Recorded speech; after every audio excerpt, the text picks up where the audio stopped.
We are very honored that the Honorable Paul Hellyer has consented to do an interview with us here at Area 51 Magazine because we've been following his disclosure statement from the symposium here in Toronto. And I wanted to ask him a few questions because so many of us are curious why the Honorable Paul Hellyer would even come out with using terms that are so unpopular in politics. So I think we'll start by asking him, when did you get interested in the whole entire UFO field? When were you curious about what was in the skies? Was it when you were working as defense minister? Was that a curiosity? Was it when you were young? When was it? Not really. It's very recent.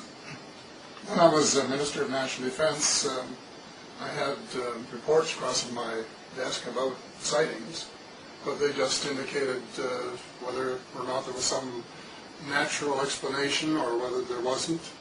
And I was far too busy at the time to worry about it very much because I was the Minister who unified the Canadian Armed Forces, the Royal Canadian Navy, the Royal Canadian Air Force, and the Canadian Army into a single armed force, and this was really, unprecedented in the Western world.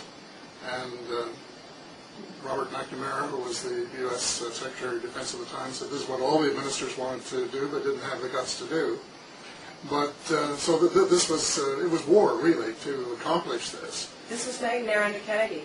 Was it Kennedy administration? Yeah, okay. Right. So it was the 60s. Yeah. So this is in the 1960s, and so I was just too busy to be curious about UFOs and other things.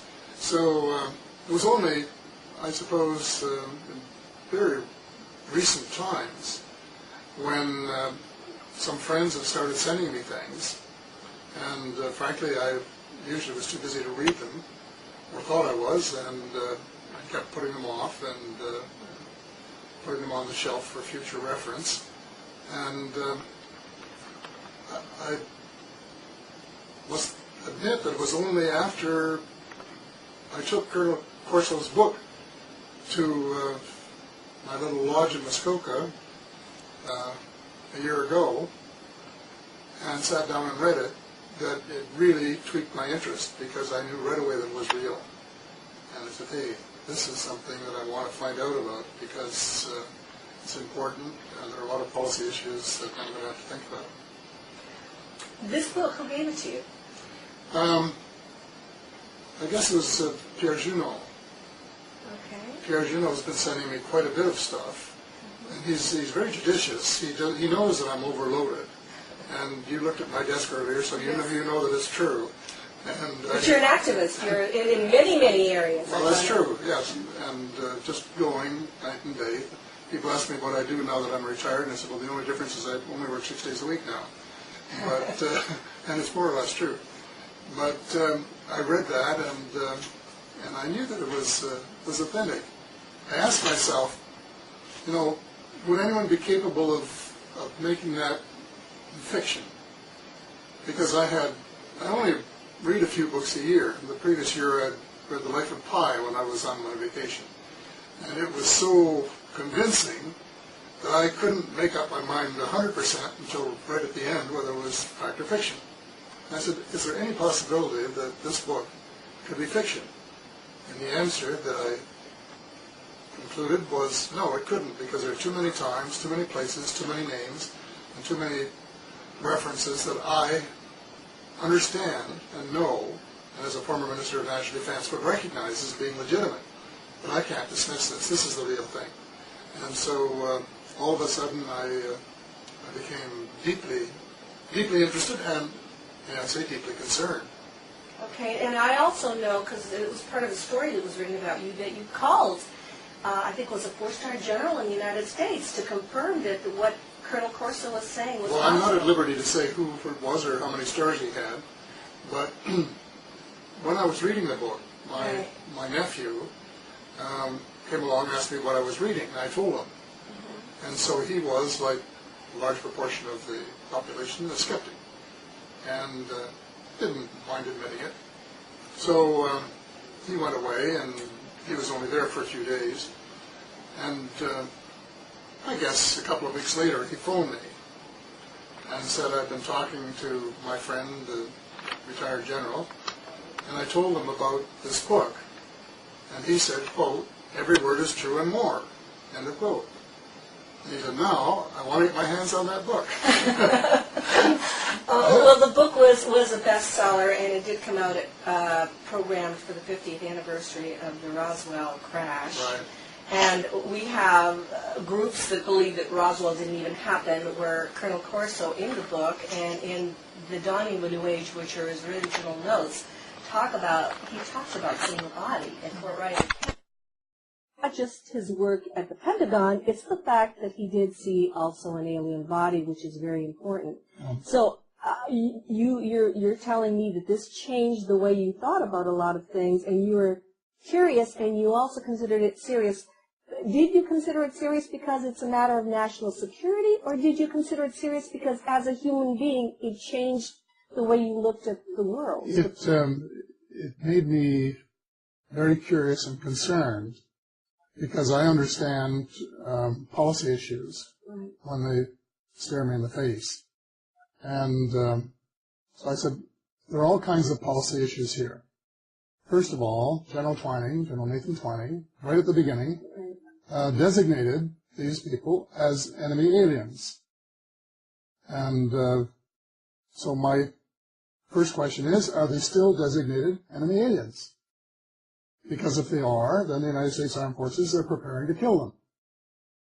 And I asked myself, well, if they start taking on a superior technology, what is going to happen? Are they just going to take it, or are they going to retaliate? What are the consequences of such a thing for the United States, for the world? And I think it's just absolutely tremendously important. And then, of course, other policy considerations are, well, if this technology is so absolutely wonderful, it has the makings of saving our planet from environmental destruction. We could get away from burning fossil fuels and save the ozone layer and stop the melting of the ice caps and the raising the water levels worldwide, and stop disrupting the weather patterns in a way that have really upset a lot of people. They're upsetting people more, I think, than perhaps they are willing to admit. And so this is tremendously important too, number two. And the third one, of course, is it sort of reinforces, because I know that the officials are not telling the truth about Roswell. I know that.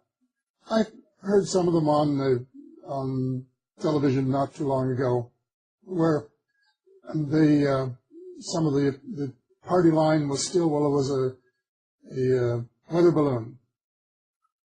I heard dozens of other people saying they'd been sworn to secrecy. I said, wait a minute, give me a break. You're swearing people to secrecy because a weather balloon crashes? Talk about... It's not logical, yeah. Well, it's not credible, So when we're talking about these things, they can accuse people who say that the crash was real, not being credible, but I would say the people who say that it was a weather balloon are by no means credible. So I said to myself, this really, the whole cover-up, because I'm convinced that there has been a systematic, thorough, and very successful cover-up for half a century or more. The whole cover-up really lends credence to Lapham's theory of the two governments. I suspect you're familiar with that. But the shadow government and the real government. But he calls the real and the provisional, or the permanent and the provisional. Right. And he says that the United States government, the permanent government, is the Fortune 500 list, and the top legal firms in Washington that do their legal work, and the top PR companies that do their public relations or propaganda, if you want to be a little more vulgar about it, and the top civil servants, both military and civil. And they run the United States.